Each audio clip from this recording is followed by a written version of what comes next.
I was told over and over that I wasn't welcome at any family event. Those words shaped my silence more than any insult ever could. My name is Aubrey Linton, I'm 30. And if you think you know how this ends, stay tuned. Do you know what it's like to grow up surrounded by people who treat your existence like background noise? My family was loud, picture-perfect, and selective. They had a rule that everyone followed, but no one said out loud. Belonging was conditional. If you didn't dress right, talk right, or make them proud, you were invisible. By 17, I'd become the family ghost, present in photos only when mom needed symmetry. I thought time would soften them. It didn't. Birthdays went by without calls.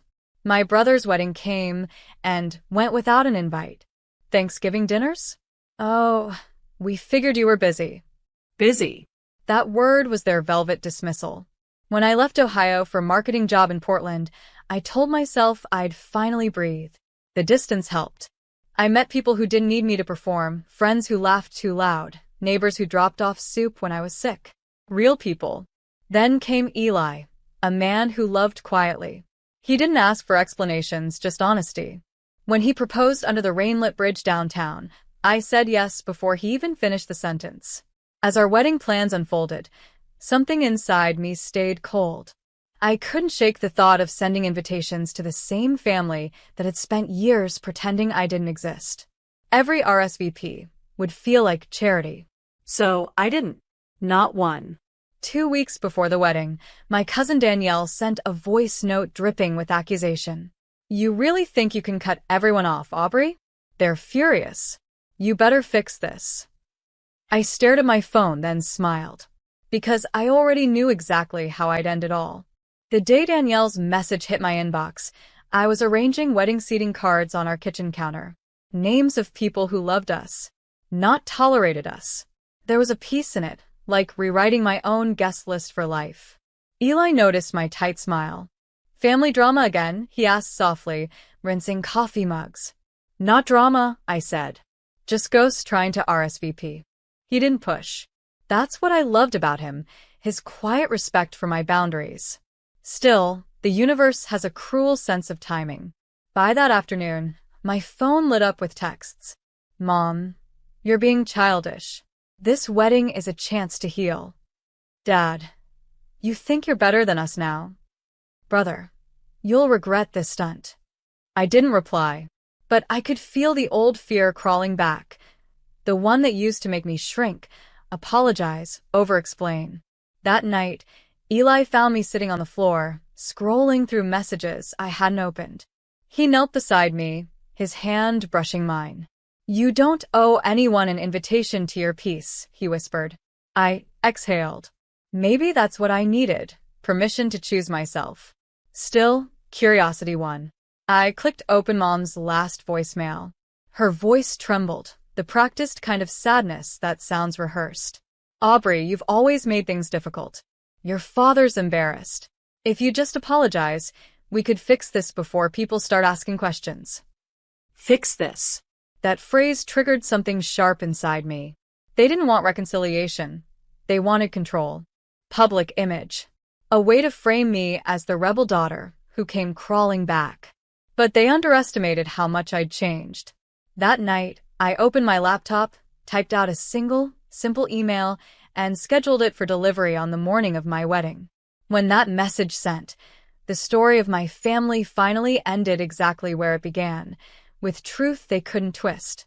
The morning sun spilled across our apartment, touching the ivory lace of my wedding dress draped by the window. My phone buzzed nonstop. Missed calls, voice notes, chaos.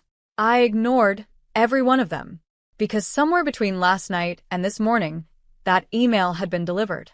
I could almost imagine their faces at breakfast, Mom opening it first, eyes narrowing as she read my words. I forgive you, but forgiveness doesn't mean access. Some doors close quietly, others permanently. This wedding isn't revenge, it's release. That was it. No anger, no defense, just truth. Eli peeked out from the kitchen, holding 2 mugs of coffee. You good? I smiled. Better than I've ever been. He grinned. Then let's go get married. The ceremony was small, 28 people under a canopy of fairy lights in a Portland garden. The air smelled of rain and roses. My best friend, Leah, adjusted my veil while whispering, "You look like peace." For the first time, I believed her. But peace didn't last long. Halfway through dinner, Leah's phone buzzed. She frowned, glanced at me, and whispered, "Aubrey, your mom just posted something." My stomach nodded. Against my better judgment, I took her phone. There it was, Mom's Facebook post. A photo of me as a child, captioned, "Some daughters forget who raised them. Sad day for our family, but love always wins." Within minutes, relatives flooded the comments. Cousins, aunts, even church friends, pitying her, shaming me. The same people who hadn't spoken my name in years were suddenly heartbroken. Eli saw my face and whispered, "Don't let them steal your moment." I nodded, but deep down, I knew this wasn't over. Because that post and the storm it unleashed forced me to make the one call that would end everything for good. The morning after our wedding, the world should have felt still, like the quiet after fireworks. Instead, my notifications looked like a battlefield. Hundreds of comments, messages, screenshots from friends saying, "Your mom's post is blowing up." Someone even tagged a local community group. Suddenly, my private wedding had become her public pity parade. I sat at the breakfast table in my silk robe, staring at my phone like it was poison. Eli leaned on the counter, reading my expression. "She's trying to make you look like the villain," he said. I nodded. She's always been good at rewriting stories. Then came a message from Aunt Janice. "Aubrey, people are saying you're unstable. Maybe apologize and move on. Family's all you've got." Unstable. That word hit harder than I expected. It was the same label Mom had used when I left home at 19, packing a single suitcase while she cried on the porch, not from loss, but from losing control. I locked my phone and walked to the balcony, the air cold against my bare feet. Down below, the city hummed, normal, unaware that my childhood was trending under hashtags about ungrateful daughters. Eli came up behind me, wrapping his arms around my waist. "You don't have to fix what you didn't break." I closed my eyes. "I'm not fixing it," I said quietly. "I'm finishing it." By noon, I had made up my mind. I called a local event coordinator, someone who worked on corporate PR crises. She owed me a favor from a past project. "Hey, Claire," I said. "You still handle social media cleanups?" "Of course," she said. "Whose mess are we erasing?" I hesitated for a beat, then smiled. "Mine." "But not how you think." Because the call I made that afternoon wasn't about revenge, it was about exposure. And by the time my family realized what I'd done, their own words would bury them far deeper than mine ever could. Claire didn't need much explanation. She'd seen my mother's post. "Classic manipulation campaign," she said, her voice dry. "If you give me a few hours, I can trace every account sharing it. We'll see who's behind the push." By late afternoon, she called back. "You might want to sit down for this." I was in the living room, wedding flowers still in vases, my veil folded neatly on the sofa. "Go ahead," I said. "It's not random. Your mom's been feeding screenshots and emails to a local blogger, one of those family gossip sites that loves drama. She sent them pictures, private stuff, and they're prepping an article." My throat went dry.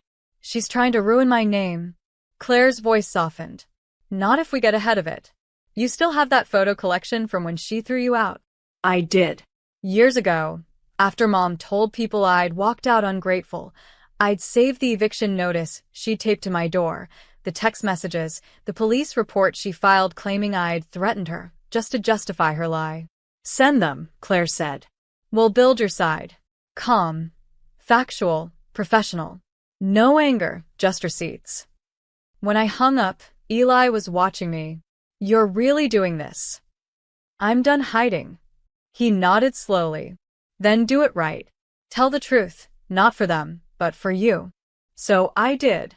I wrote a letter, one long, calm message, and sent it to the same blogger my mother had used. I attached my documents, timelines, and photos. I told them I wasn't asking for pity, only fairness. Within hours, the blogger replied, "We've reviewed everything. Thank you for trusting us. The story will be updated."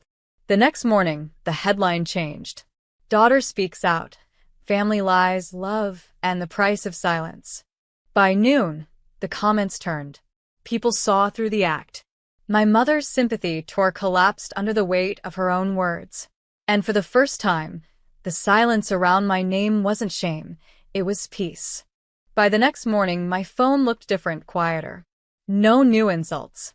No pity messages. Just silence, the kind that felt earned. Mom, however, wasn't done. Around 9 a.m., she called from an unknown number. I let it ring out, but she left a voicemail. Her voice was brittle, trembling with fury.